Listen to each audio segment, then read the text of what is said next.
అందుకోసమే ఇవాళ ఉన్నటువంటి సింధూర్ ఆపరేషన్ అవకాశవాదము అంతరించాలి అనేటువంటి ప్రధాన వార్త. ఇక్కడ ఉన్నటువంటి అవకాశవాదం అంతరించాలి, ఇది జై భీమ్ దినపత్రికలో నేను రాసినటువంటి ప్రధాన వార్త. ఇది రాసినటువంటి ప్రధాన వార్త. అవకాశవాదం అంతరించిపోవాలి. అవకాశం కోసం తప్పుడు మార్గాలు ఎంచుకోవద్దు. అవకాశం కోసం ఇంకో వ్యవస్థను ఇబ్బందులకు గురి చేయదు. అవకాశం కోసము ఇంకొకరిని బలిపశువులను చేయదు. అవకాశం కోసము ఇంకో విధంగా ఇబ్బందులకు గురి చేయదు. అందుకోసమే అవకాశవాదము అంతరించాలి. ఆపరేషన్ సింధూర్ ఇది కాశ్మీర్లో ఉన్నటువంటి కాశ్మీరు మహిళలు గౌరవించేటువంటి నేపథ్యం. కాశ్మీరు మహిళలు అత్యంత ఇష్టంగా భావించేటువంటి సింధూరము. చాలామంది తెలియనటువంటి సత్యాలు. కాశ్మీర్లో ఉన్నటువంటి ఉగ్రవాదులు దాడి చేసినటువంటి క్రమంలో అనేక మంది పొట్టన పెట్టుకున్నటువంటి ఉగ్రవాదులు, అక్కడ అనేక మంది జీవితాలు ఆగమైపోయినాయి. అక్కడ ఉన్నటువంటి మహిళల జోలికి పోలేదు. మహిళల ఆపరేషన్లో 26 మందిలో ఒక్క మహిళ కూడా చనిపోలేదు. కోల్పోయిన వాళ్ళంతా వాళ్ళ భర్తలు కోల్పోయారు. దాంట్లో వివిధ కులాలకు సంబంధించిన వాళ్ళు ఉన్నారు. వాళ్ళందరూ కూడా భర్తలు కోల్పోయినటువంటి మహిళలు ఉన్నారు. కాశ్మీర్లో సింధూరం అనేది మహిళలు అత్యంత ఇష్టంగా భావించేటువంటి సింధూరం. వాళ్ళు సింధూరాన్ని పెట్టుకొని వాళ్ళ దైవంగా భావిస్తారు. అందుకోసమే ఈ ఆపరేషన్కు సింధూరం అనేటువంటి పేరు పెట్టిండు మోడీ. దీని వెనుక ఇంత పెద్ద చరిత్ర ఉంది. ఏ అయితే ఉగ్రవాదులు చంపేయబడ్డటువంటి కాశ్మీర్లో ఇష్టంగా భావించేటువంటి మహిళలు, ఆ మహిళలకు సంబంధించినటువంటి ఏ అయితే సింధూరం ఉందో ఆ సింధూరమే ఇవాళ సింధూరం ఆపరేషన్ పెట్టడం జరిగింది. ఆ సింధూరం ఆపరేషన్లోనే 2 వీర మహిళలు, ఆ సింధూరంలో భాగంగానే 2 వీర మహిళలు ఇవాళ చరిత్ర ప్రపంచమంతా వాళ్ళ వైపు చూసుకునే విధంగా, భారతదేశంలో 140 కోట్ల మంది జనాభా వాళ్ళ వైపు చూసుకునే విధంగా, ప్రపంచవ్యాప్తంగా సింధూరంలాగా గౌరవించేటువంటి ఒక వీర వనిత మహిళలు, ఒక ఝాన్సీ లక్ష్మీబాయి లాంటి వ్యక్తులు, ఒక రమాబాయి అంబేద్కర్ లాంటి వ్యక్తులు.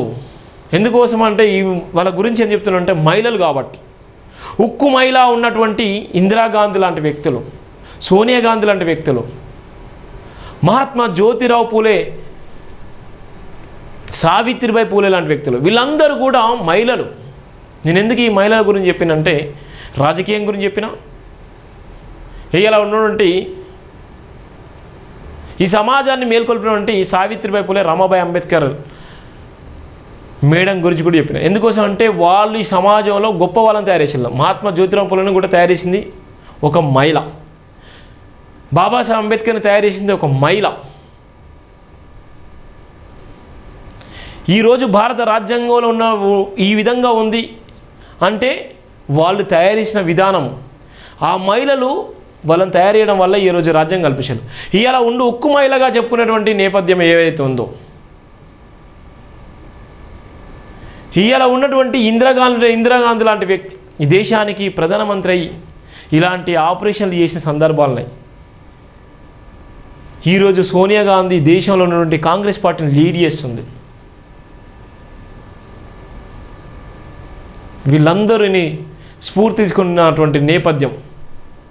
కిరణ్ బేడి లాంటి వ్యక్తి మొట్టమొదటిసారి ఐపీఎస్, ఒక మహిళ ఐపీఎస్ ఆఫీసర్ కిరణ్ బేడి. ఎందరో మహిళలు, వాళ్ళు చెప్పుకుంటూ పోతే చాలామంది మహిళలు ఉన్నారు. ఏ రంగంలో చూసుకున్న ఇవాళ ఉన్న ఢిల్లీని పరిపాలించేటువంటి మహిళ కూడా ఒక మహిళనే. ఇవాళ చట్టసభల్లో 33% రిజర్వేషన్ కల్పించి ఇలా మహిళలు కూడా వాళ్ళ హక్కుల కోసం మాట్లాడేటువంటి నేపథ్యంలో ఇవాళ పార్లమెంట్లో ఇవాళ ఉన్నది కూడా మహిళలే. 33% మహిళలే ఇవాళ పరిపాలిస్తున్నారు. ఐఏఎస్ ఐపీఎస్లు కూడా ఇలా మహిళలు పరిపాలిస్తున్నారు. నేను ఎందుకు ఇవన్నీ చెప్తున్నాను మహిళల గురించి? ఈ ఆపరేషన్ చేసింది కూడా మహిళలే. ఈ ఆపరేషన్ని ప్రపంచవ్యాప్తంగా ఇలా వాళ్ళ వైపు చూసుకునే విధంగా, భారతదేశం వాళ్ళ వైపు ఇలా చూసుకునే విధంగా జేజేలు కొడుతుంది కూడా ఈ వీర వనిత మహిళలే. ఇక మన తెలుగు రాష్ట్రాలకు వస్తే, ఇక పక్క తెలంగాణకు వస్తే చాకల ఐలమ్మ పేరు చెప్పుకుంటాం మనం, సమ్మక్క సారక్క పేరు చెప్పుకుంటాం మనం. కాకతీయులను రుద్రమదేవి పేరు చెప్పుకుంటాం ఇలా.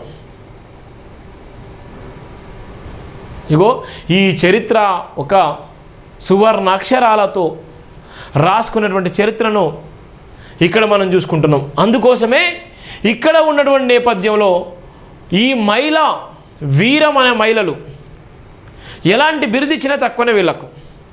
ఈ ఆపరేషన్ జరగడానికి క్రియాశీలక పాత్ర పోషించినటువంటి ముస్లిం కుటుంబానికి సంబంధించినటువంటి కుటుంబం. కానీ అక్కడ మతాన్ని చూడలేదు వాళ్ళు. అక్కడ వాళ్ళ మతాన్ని చూసారా? అక్కడ ఉన్నటువంటి ఇద్దరు కూడా ఒక సిక్కు మతం, ఒక ముస్లిం మతానికి సంబంధించిన వ్యక్తులు. అక్కడ మతాన్ని చూడలేదు, అక్కడ ప్రాంతాన్ని చూడలేదు. వాళ్ళు చూసింది ఏంది? నా దేశం బాగుండాలి, నా దేశానికి అన్యాయం జరిగింది, నా దేశానికి అన్యాయం జరిగింది. అనేక మంది అమాయకులు ప్రాణాలు కోల్పోయారు. అక్కడ ఉన్నటువంటి మోడీ డైరెక్షన్లో జరిగేటువంటి ఈ ఆపరేషన్కి మాకు బాధ్యత ఒప్పచెప్పినటువంటి మా బాధ్యతను మేము తప్పకుండా నెరవేర్తించాలి, మా బాధ్యతను మేము సక్సెస్ చేయాలి, దేశం మొత్తం భయంకర పరిస్థితిలో ఉంది అని వాళ్ళ ప్రాణాల సైతం లెక్క చెయ్యకుండా 1-5 నిమిషాలకు ఆపరేషన్ స్టార్ట్ చేసి 20 నిమిషాల్లో అనేక మందిని పొట్టన పెట్టిళ్ళు.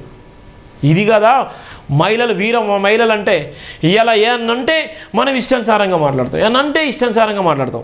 మహిళలు అంటే ఎంత పవర్ఫుల్ ఉంటుందో తెలుసా? 33% రిజర్వేషన్ కల్పించినటువంటి బాబాసాహెబ్ అంబేద్కర్ సాక్షిగా ఈరోజు రాజ్యాంగానికి లోబడి ఇలా ఆపరేషన్ సక్సెస్ చేసి ఎవ్వరు కూడా చేయలేనటువంటి సాహసం చేసి ఇలా ప్రపంచవ్యాప్తంగా, భారతదేశ వ్యాప్తంగా ఇలా సువర్ణ అక్షరాలతో రాసుకునే విధంగా చరిత్ర మార్చేసినటువంటి వీర వనితలు వీళ్ళు.